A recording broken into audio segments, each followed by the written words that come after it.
Good evening and welcome to Rslpf News at 5 for Friday, November 7th, 2025. I'm WSPC's in Romulus. We begin with news that Alexandra Lafayette, a 19-year-old of Monkeytown, Cicero, who was reported missing earlier this week, has been found.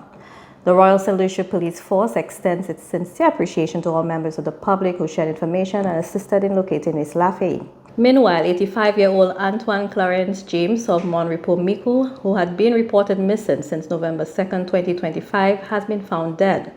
Around 12:50 p.m. on Friday, November 7th, officers attached to the Mico police station responded to a report of a lifeless body discovered in a bushy area between Loba and Wayo, Monrepo. The body was subsequently confirmed to be that of Mr. James. Preliminary investigations indicate no foul play. Police are investigating a shooting incident that left a 10-year-old boy and a 44-year-old woman, both of Richford Dennery, nursing gunshot wounds. About 9:38 p.m. on Thursday, November 6, 2025, police received a call about a shooting in the community. Officers from the Richford Police Station, along with personnel from the Dennery Police Station and the Special Services Unit, responded to the scene. The two victims were transported to the Dennery Hospital by private means before officers arrived. They were later transferred by ambulance to the Owen King EU Hospital for further medical treatment. The 44-year-old woman remains in critical condition. An investigation into the circumstances surrounding the shooting is ongoing. The Royal St. Lucia Police Force is appealing to anyone with information related to this incident to contact the Dennery Police Station at 456-4090 or the Richford Police Station at 456-3690. Anonymous reports can also be made by calling the police hotline at 555 or using the Rslpf Crime Hotline app. Another development has emerged in an ongoing major interdiction investigation at Podcast Trees. On October 17, 2025, law enforcement officers seized an estimated $705,000 worth of narcotics. 3 employees of the St. Lucia Air and Seaports Authority had previously been charged in connection with the operation. Now another individual, identified as the consignee of the barrel, has also been charged. Inspector Siobhan Murphy of the Gang's Narcotics and Firearms Unit provides further details. On Tuesday, 4th November 2025, officers of the Gang's Narcotics and Firearms Unit conducted an operation in the communities of Ticolon and Sarot. As part of this operation, 44-year-old Erica Felix of Ticolon was arrested in connection with the MDMA importation. She was arrested and taken into custody. On the 5th of October 2025, Erica Felix was formally charged with the following offenses: 3 counts of importation of a controlled drug, 3 counts of possession of a controlled drug, and 3 counts of a possession of a controlled drug with intent to supply it to another. Ms. Felix was escorted before the 1st District Court today, Wednesday, 6 November 2025, where she was remanded into custody until the 11th of December 2025. Further updates will be provided as investigations continue. Members of the Royal St. Lucia Police Force participated in the Early Warning System, the EWS, on Drugs Stakeholder Seminar held on November 6 and 7, 2025. Launched in October 2024 with support from the Inter-American Drug Abuse Control Commission, CCAD, of the OAS, the Early Warning System is a multidisciplinary interagency network designed to detect, monitor, and respond rapidly to new psychoactive substances, or NPS. NPS are lab-manufactured drugs that mimic the effects of controlled substances such as cannabis and cocaine. Examples include synthetic cannabinoids, methamphetamine, fentanyl, and MDA, commonly known as ecstasy or Molly. This threat is real and it's already knocking on our doorsteps. These substances continue to evolve faster than our traditional control systems, posing serious risks to health, safety, and security. Our response, therefore, must be just as dynamic, built on coordination, information sharing, and early action. The EWS brings together police, clinical practitioners, forensic experts, customs, public health agencies, and community organizations. This collaboration allows stakeholders to quickly assess the risks posed by emerging substances, implement early interventions, and prevent fatalities while limiting the spread of new synthetic or modified drugs before they become widespread.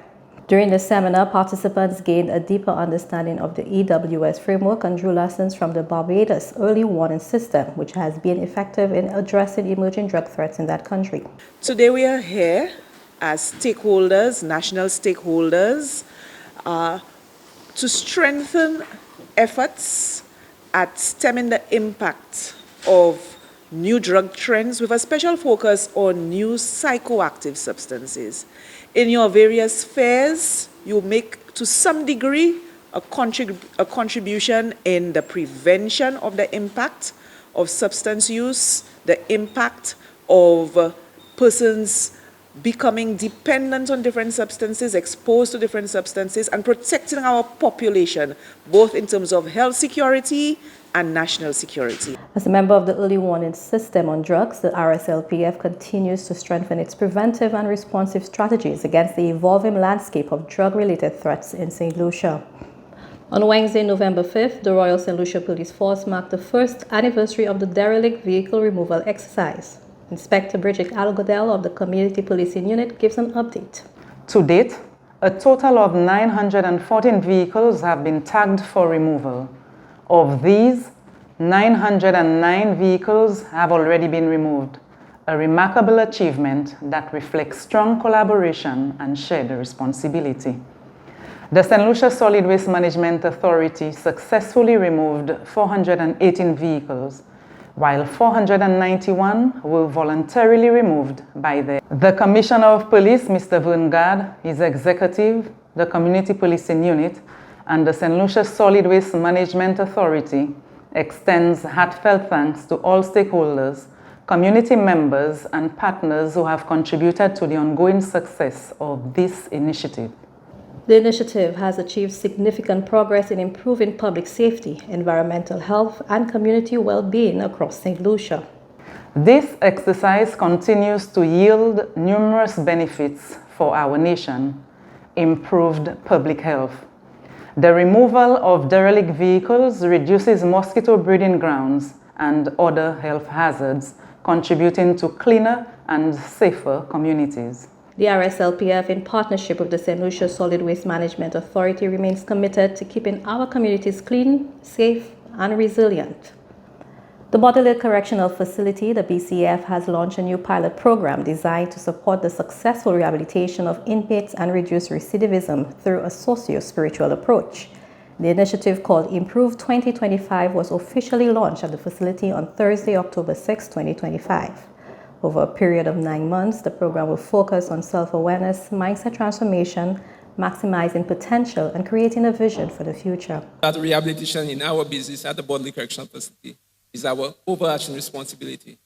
So I am very pleased to welcome all of you because it's about changing lives. Those assigned to our custody.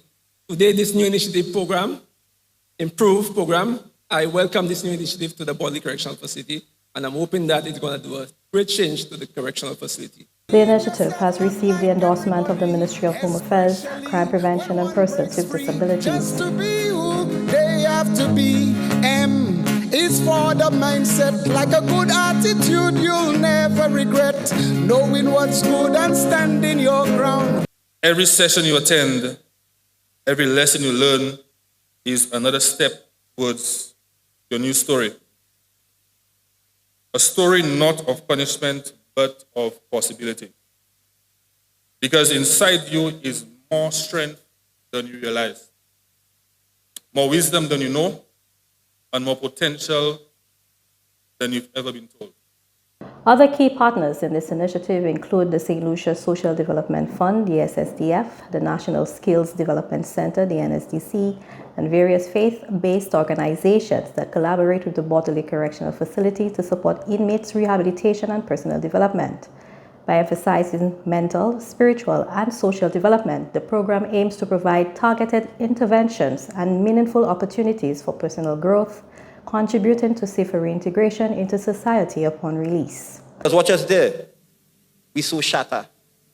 We so killer. But yet, we sit by each other, may say. We hear each other's conversations at night. We see and share each other's tears. You understand? And we're not all that, but we plain we are. Sin is not that we just want to do. Some of us, most of us, are here because of influence of friends. Loyalty. Where the loyalty? Is there? We first doing our time? No. Time is only our mothers, our friends, or not all the time that they will come through. Sin. So we are men now. And let us try to make a difference because we can.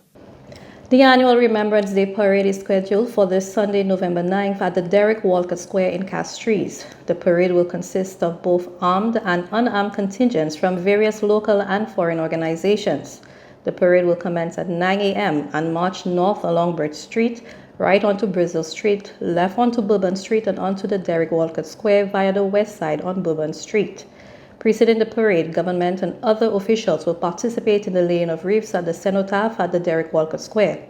Following this ceremony, officials will move to the George V Park for the French wreath laying ceremony, and immediately after to the Shock Cemetery to lay wreaths at the Commonwealth War Graves. And that's Rslpf News at 5 for today, Friday, November 7th, 2025.